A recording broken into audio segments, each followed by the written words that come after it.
I'm Mary, and I'm from Mann Lake, and I'm here with Jason Derringer from Serious LLC, and he is the owner and operator of a bee removal company. So, Jason, it's nice to be here with you. Same to you, thank you.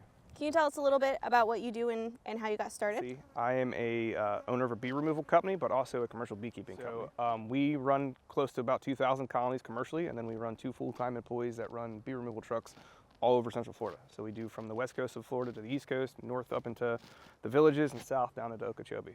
So we cover a big swath of Florida for bee removal and stinging insect services. Tell us what came first, bee removal or beekeeping? So bee removal, actually. I was a veteran. I got out of the Army, and I moved to Gainesville. I was attending college in Gainesville, and my neighbor was a UF entomologist who owned a bee removal company. And I got to know him and his wife, and they ended up offering me a job. I went out on like a ride along with him, and I got stung in the throat within the first 20 minutes of being there, and I was able to have a conversation with the customer, and he loved that, offered me a job, and that was back in probably 2009, and I've been in the bee industry ever since. How do people typically find you? Generally what I would tell folks is if they have an issue is I would Google bee removal in that area, so bee removal Orlando, bee removal Polk County. We're able to be found on our website, our social media, Google, Instagram, Facebook, TikTok, all the avenues on social media to get a hold of us. Yeah. So where do people typically have bees that they need removed? That's a good question. So in Central Florida, we have a lot of block construction, and we see a lot of the honeybees get inside block walls.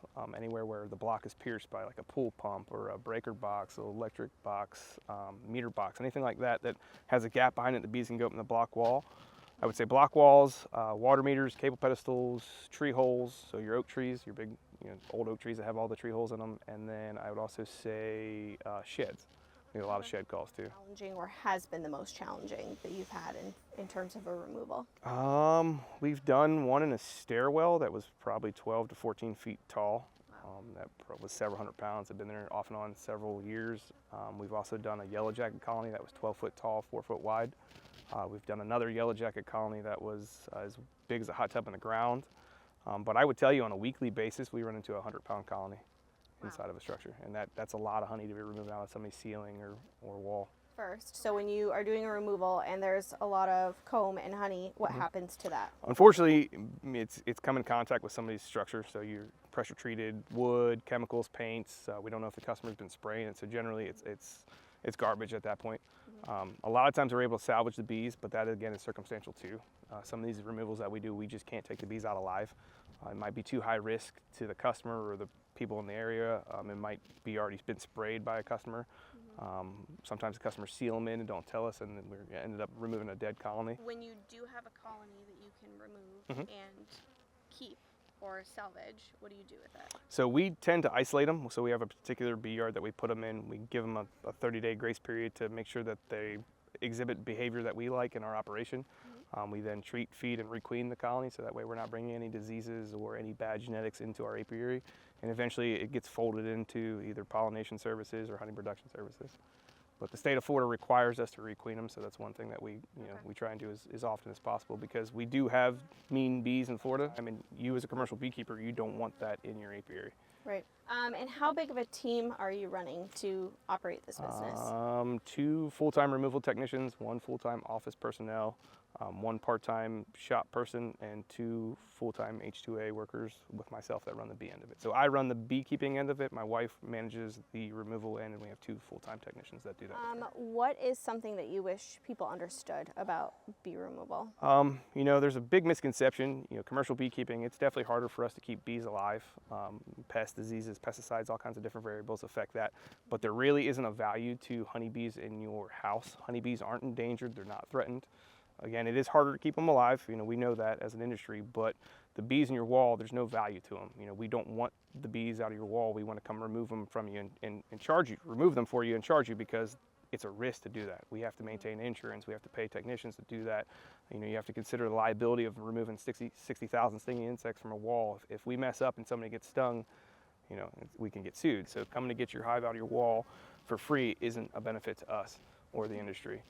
So I would tell folks that make sure that you're dealing with a company that is charging for that service, that has liability insurance, workers' comp, because it's a high risk business. Honeybees are a great creature. They do great work for us, but they can be defensive. And so have you noticed differences between your managed colonies and your rescued colonies? Yes and no. I mean, I think the wild bees or feral bees have a big melting pot of genetics, but we do in our commercial industry as well. We see some more defensiveness, maybe more broody, less honey in the colonies, but it's a case by case basis. I mean, I would say they're similar. I would say 1 in 30 or 1 in 40 have a hyper defensiveness to them, but I would say honestly they're fairly similar. Okay. And what would you say is the estimated survival rate of rescued colonies? Yeah, that varies wildly depending on the time of year, honestly. I would say spring it could be as high as 80 to 90%. Summer I think it gets down to maybe 50 or 40%, and then maybe late fall back up to, or excuse me, early fall back up to 70 or 80%, and that goes in conjunction with our flows. So the removal is stressful in the colony, and we obviously feed it and try and nurse it back to health, but if there's a natural nectar flow, that colony is going to do better and have a higher chance of surviving. So if you have somebody call and they're a homeowner and they ask, I have bees in my wall, what should I do? What would you tell them? I recommend never mess with them, because you never know what you're going to get. You could set off a defensive reaction, and you're not only putting yourself and your family at risk, but you're putting your neighbors at risk. You have to understand honeybees can be defensive a couple hundred yards out, and if you mess with them and you get a defensive reaction out of them, people could get hurt. I always recommend just leave them alone. Don't seal up the wall, don't spray them. Please don't Google what you should do to them. Don't put mothballs, don't try and smoke them out of your wall. Call a professional company, make sure that company is licensed, insured, it's vetted, it has good reviews, and have them come out and take care of it, because it could really cause, I mean, we have people that get killed in Florida by bees on a yearly basis. Also livestock, dogs, things like that. So, I mean, bees can be defensive. They're great, and I love them, but they can hurt you. There's a lot of stuff on social media that honeybees are endangered, honeybees are extinct, threatened, and that's not true. And we do suffer as an industry. We do have losses, and it is harder to keep bees alive commercially. But in Florida, we have a very robust commercial industry. We have a very robust feral population because of our climate. We have a subtropical climate, so bees are making splits and making swarms, 10 months out of the year. So in South Florida, where it's summer all year round, basically bees are constantly swarming up until maybe even early December. So we have a very large population, which is not construed properly in social media. I think we are losing commercially kept honeybees, and you hear a lot of different variables. You hear cell phone towers, aliens, mites, pesticides. I think it's a lot of different variables combined. I think it's harder for us to keep bees alive because of those variables that we're still trying to figure out exactly what they are. I, as a commercial beekeeper, lean toward mites. That's just my experience. It seems when we have a high mite load in our colonies, that's when we lose a lot of colonies. I think it is an industry that's struggling and still needs support, and we still need to try and save as many bees as we can. I think President Obama passed some pollinator protection stuff, which helped quite a bit. But since then, we really haven't had a lot of big positive media attention, besides folks thinking that the bees are disappearing, and they're not disappearing, but it's definitely hard to maintain a large commercial outfit for sure, and we need to get more research into why that is, more research and money into mites and things to combat those mites and pests and diseases that we have. So I'm 37, so I consider myself a fairly young farmer, and I'm nervous just because it seems volatile. We here in Central Florida, we've lost our orange blossom production. One of our biggest growers just announced they're selling out. So it's nerve-wracking to be a young farmer in this industry, because I feel like I wouldn't say it's dying, but it's struggling. And to be young and have a family and depend on this business to feed my family and put my kids to college, I get nervous about it. I do. I still think there is hope. I still think that it's a viable industry. I just think that some changes need to be made, particularly like on import honey. Right. I understand that packers need to import honey. I think everybody, I understand that everybody needs to make a profit, but they could import less and buy more domestic, and pay a better price for domestic honey. That's one of the things we struggle with, is the ebb and flow of the price of honey. When I got into it, I remember getting $2.10, $2.20, and then we've gotten as high as $3 and $4 a pound, and it just ebbs and flows so much. So I think if we can get with the federal government and fix the flow of massive amounts of imported honey, I think that would be one of the biggest things to help our industry. And to educate folks that, the honey you buy in stores, even though it says U.S. grade A honey, it might not be from the U.S., and you need to look a little harder at that bottle and see if it says product of and where it actually comes from. Have you ever had anything happen during a removal that was anything to any of your employees or yourself? Oh, that's a good one. Man, you should ask Logan that. He would have told you a whole story. So we had a technician that was on a balcony of a commercial property, and the tenant was aware of the removal. So the commercial apartment complex or property management company gave that tenant notice that we were going to be there. The tenant wasn't happy that the technician was there, didn't like the fact that he was on his balcony and he wasn't there that day or something along those lines. Even though we had permission, we're let in by maintenance was there. He then locked my technician on the balcony and basically kidnapped him and wouldn't let him down. And the police got involved, and the police were called, and eventually the gentleman was arrested for kidnapping and false imprisonment. That is a lot. That's a lot. That's probably, I've had, the other guy, Victor's had a hold on him once or twice. I've had police show up in the middle of the night, and I'm like in a full bee suit and trash bags all around me, and it looks like a gruesome scene. And the guy, he's like, "What are you doing?" I'm like, "Taking bees out of a porch." He's like, "Oh, okay." I was like, "Do you want to look?" He's like, "No, I'm good." And he just gets back in his car and he leaves. And I mean, we could have been doing anything really. You know what's funny is the Department of Transportation and all the highway cops, they don't mess with us. Yeah. Generally, when they see like bee stuff on the truck, they're like, "Screw that, we're not messing with that crap." Yeah. So. It's a good deterrent. I've not got pulled over by the Department of Transportation yet. What advice would you give to somebody looking to get into bee removal? To get into bee removal, I would tell you to look up the rules and regulations. The Department of Agriculture has those set. You can Google bee removal regulations in the state of Florida. I would tell you to contact maybe a company, see if they'll let you shadow. Also, I would tell you, hopefully you have some beekeeping experience and it's not your first beekeeping experience is to go out and try and remove bees, because we see a lot of that in Florida, and I wouldn't recommend that, again, because of liability risk, of things going wrong. But definitely shadow a company, get some rules and regulations, or get knowledge of rules and regulations and insurance requirements. And if you're gonna do it for money, I would definitely recommend a very big insurance policy. All right, so we were driving up here. It was a longer drive than I thought it was going to be. It's like a mile from the gate. Yeah, It's a ways we were back. driving up and we saw a lot of cows, some baby cows. I loved it. Is all of this, are they your cows? Is this all your land? If this was all my cows and all my land, I would definitely not be a beekeeper, because this is a very big piece of property. So just like the cattle industry, if you guys are familiar with that, the cow guys lease property to have their herd on. So beekeepers, a lot of us lease. We either pay in honey, we call it yard rent, or we pay in money depending on the owner's request. A lot of folks love honey, so we're able to skirt by and not have to pay for leases. And they're really bad about insects. So California has a very strict ag border. So when we send them to the border, the trucker stops and they're inspected by an inspector in a bee suit, and they look for any type of creepy crawly crawling around on the semi-truck, and they can turn the truck around. And you can have to pay to get the truck washed. The whole semi-load has to be opened. All the bees have to be taken down. They have to be pressure washed, put back on the semi, and you have one more attempt to get into California. So we take a lot of time to make sure that these are clean and treated for ants, and they're up off the ground. As you can see, they're sitting on freight pallets. And they have been inspected by the Department of Agriculture for fire ants. They're all clean. They're all ready to go. And they are going on a semi tonight. And hopefully in the next 3 days, they will be in the Central Valley of California. Outside of varroa mites, with that being the exception, what's the hardest pest for you to fight with the colonies that you're running in this area? I mean, to be honest with you, humans. For us in this area, it'd be development. That's our biggest thing, is we're losing a lot of our locations to development. We're in a very fast-growing part of Florida.